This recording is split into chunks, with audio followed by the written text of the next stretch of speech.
سمجھ نہیں آ رہی تھی کہ وہ کیوں اتنا رو رہا ہے۔ پہلے تو کبھی ایسا نہیں ہوا اور وہ بہت کمزور ہو گیا تھا۔ ہم دوبارہ ڈاکٹر کے پاس لے گئے۔ ڈاکٹر نے کہا کہ میں کچھ دوائیاں دے رہا ہوں، اس سے فرق آ جائے گا۔ ان دواؤں سے بچے کو کافی آرام آیا تو ہمیں سکون ملا، لیکن ابھی 2 ہی دن گزرے تھے اس کو تیز بخار چڑھ گیا۔ میں بری طرح گھبرا گئی۔ اس کا سفید رنگ نیلے رنگ میں تبدیل ہونا شروع ہو گیا۔ میں اور سیما اس کو ڈاکٹر کے پاس لے کر بھاگے، لیکن اس کو آرام نہ آیا۔ میں پریشان ہو کر شوہر کو فون کر دیا۔ وہ بھی شہر سے گاؤں کے لیے روانہ ہی ہوئے۔ انہوں نے کہا کہ تم تیار رہو، ہم اس کو شہر لے کر آئیں گے۔ شہر اس کو اچھے ڈاکٹر کو دکھائیں گے۔ میرا رو رو کر برا حال تھا۔ میرا صحت مند بچہ دنوں میں سوکھ گیا تھا۔ اگلی صبح شوہر نے پہنچنا تھا، مگر اگلی صبح وہ آئے تو میرا بیٹا اس دنیا سے منہ موڑ کر بہت دور چلا چکا تھا۔ فجر کے وقت اس نے میرے ہاتھوں میں دم توڑ دیا تھا۔ میں سکتے کی حالت میں بیٹھی تھی۔ میرا شوہر غم سے الگ برا حال تھا۔ میرے اوپر قیامت گزر رہی تھی۔ اس کی موت کے 15-20 دن تک میں غم سے نڈھال بستر پر پڑی رہی۔ مجھے شوہر بچوں کا کوئی ہوش نہیں تھا۔ سب کچھ سیما نے سنبھالا ہوا تھا۔ ابھی بیٹے کا صدمہ کم نہیں ہوا تھا کہ میری امی بھی اس دنیا سے چلی گئی۔ میں بالکل ٹوٹ گئی تھی۔ میرے شوہر کو دفتر سے فون آ گیا، ان کو شہر جانا پڑ گیا، جبکہ میری حالت بستر سے اٹھنے والی نہیں تھی۔ ابھی میں دونوں غموں سے نڈال پڑی ہوئی تھی کہ میری بیٹی ماہین کو تیز بخار چڑھ گیا۔ اس کا بخار بڑھتا جا رہا تھا۔ میں بدحواس ہو کر رہ گئی۔ میں اپنے ایک بیٹے کو کھو چکی تھی۔ اب مجھ میں مزید غم اٹھانے کی سکت نہیں تھی۔ سیما میرے پاس بیٹھی مجھے حوصلہ دے رہی تھی۔ میں نے کہا میں تمہاری بہت احسان مند ہوں، جس طرح تم نے میرا اور میرے بچوں کا خیال رکھا۔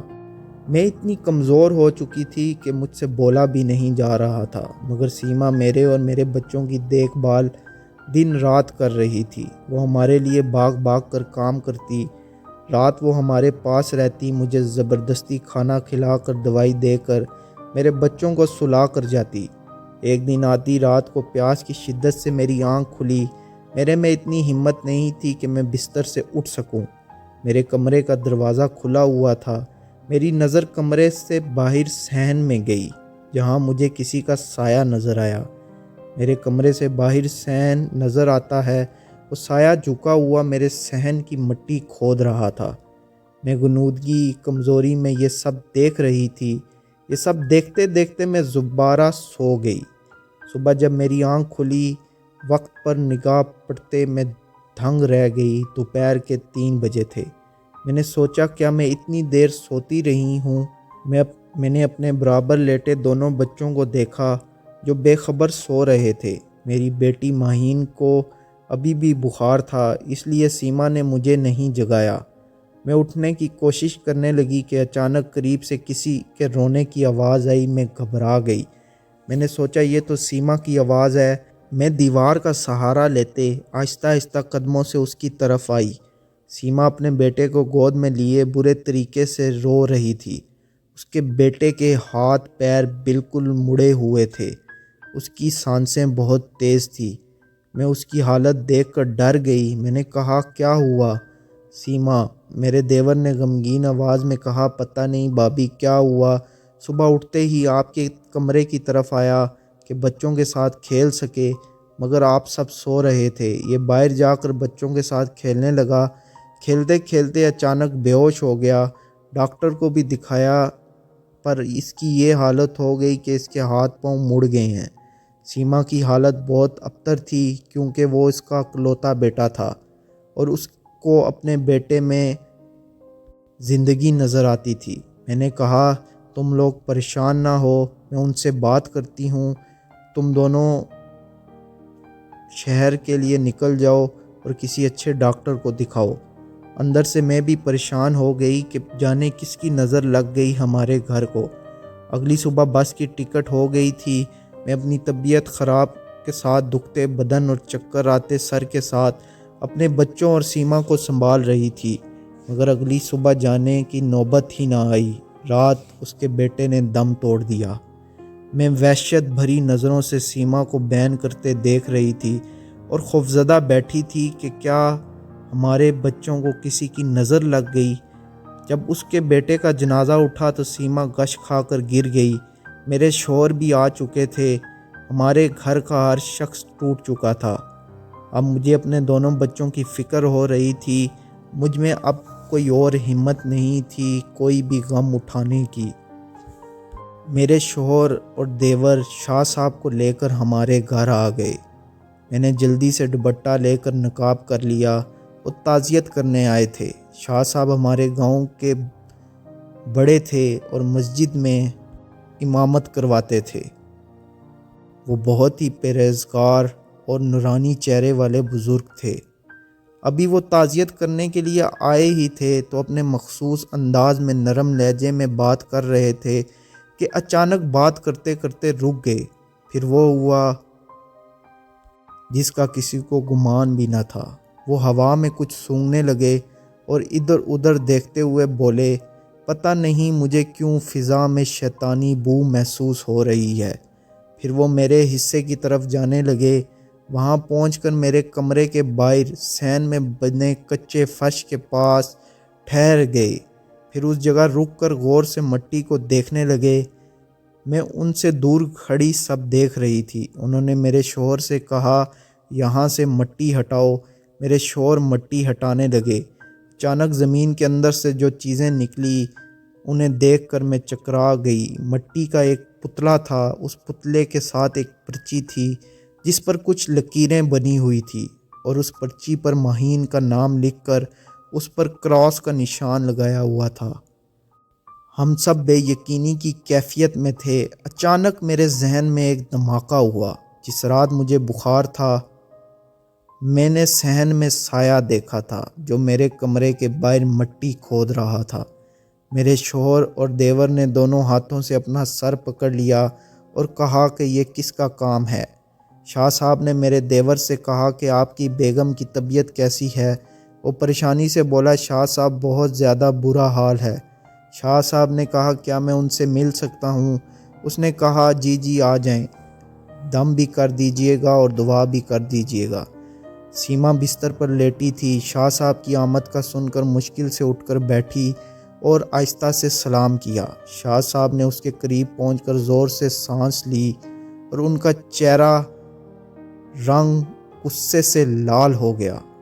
وہ غصے میں بولے، جو تم نے کیا اس کا پھل تمہیں ملا ہے۔ دنیا مکافات عمل ہے۔ تم نے دوسرے کی گود اجاڑنی چاہی مگر تمہاری اپنی گود اجڑ گئی۔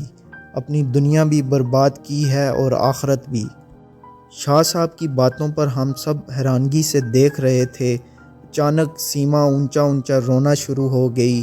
اسے ایک دورہ پڑ گیا۔ وہ چلاتے ہوئے بولی، میں کیا کرتی، میرے ساتھ ہی ایسا کیوں ہوا؟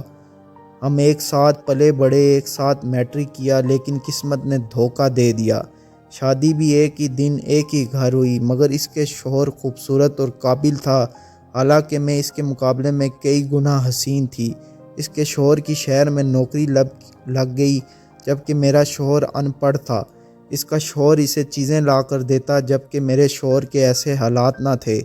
میرے ہاں ایک بیٹے کے بعد کوئی بچہ نہیں ہوا جبکہ اس کے تین بچے تھے۔ اب جب بچے بڑے ہو رہے تھے تو اس کے شوہر اس کو شہر لے کے جا رہا تھا اور یہ چیز مجھ سے برداشت نہیں ہو رہی تھی۔ میں جب بھی سوچتی تھی کہ یہ شہر جا کر اچھی زندگی گزارے گی اور میں یہیں گاؤں میں سڑتی رہوں گی تو میں پاگل ہو جاتی اور مجھے کچھ سمجھ نہ آتا۔ ایک دن اخبار پڑھتے پڑھتے وہاں میں نے کسی عامل کا پتہ اور اس کا اشتہار دیکھا تو میں نے اسے خط لکھ دیا۔ مجھے خود بھی پتہ نہیں چلا کہ میں کیا کر رہی تھی اور کیا کرتی گئی۔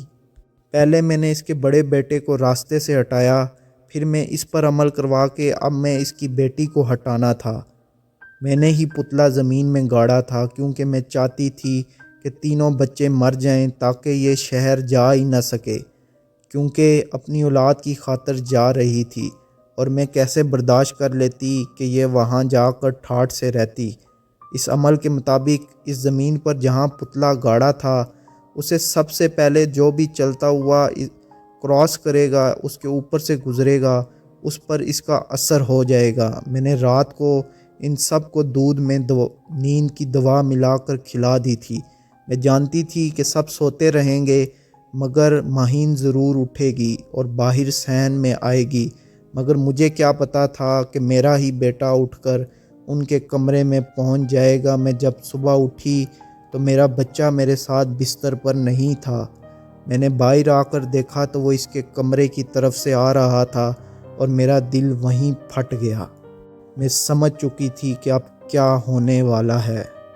وہ روتی ہوئی اپنا سر پیٹتی ہوئی چیخ رہی تھی اور میں اس بے یقینی سے سیما کو دیکھ رہی تھی۔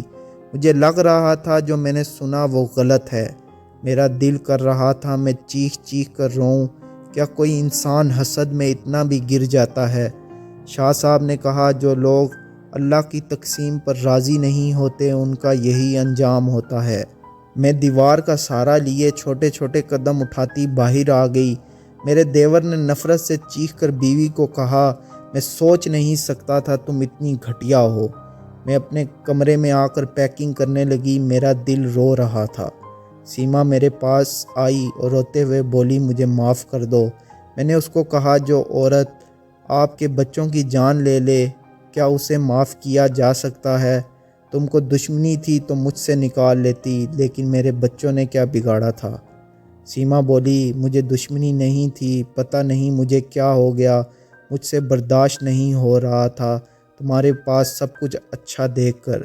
میں نے کہا، تم کچھ بھی بولو، میں کوئی بھی لعنت نہیں دوں گی، کیونکہ میں جان گئی ہوں کہ اللہ کا بدل بہترین ہے۔ مجھے کچھ بھی نہیں بولنا، اور اس کو بغیر دیکھے اپنے شوہر اور بچوں کو لے کر گھر سے نکل آئی۔ میرے دیور نے اس کو طلاق دے دی تھی۔ اپنے بیٹے کی موت اور پھر طلاق کے بعد اس کا دماغی توازن بالکل الٹ چکا تھا۔ اب وہ گاؤں کی گلیوں میں بکھرے بالوں سے بدحالی سے بنی پھرتی تھی۔ میں دوبارہ پلٹ کر گاؤں نہیں گئی، لیکن اب 5 سال بعد جب میں واپس گئی تو اس نے میری چادر کو پکڑ لیا تھا، مگر میں اپنی چادر اس کے ہاتھوں سے چھڑوا کر اس کو نظر انداز کرتے آگے بڑھ گئی۔ بھابھی کی یہ باتیں سن کر مجھے سمجھ آ گئی کہ بھابھی کیوں اپنے گاؤں نہیں جاتی تھی۔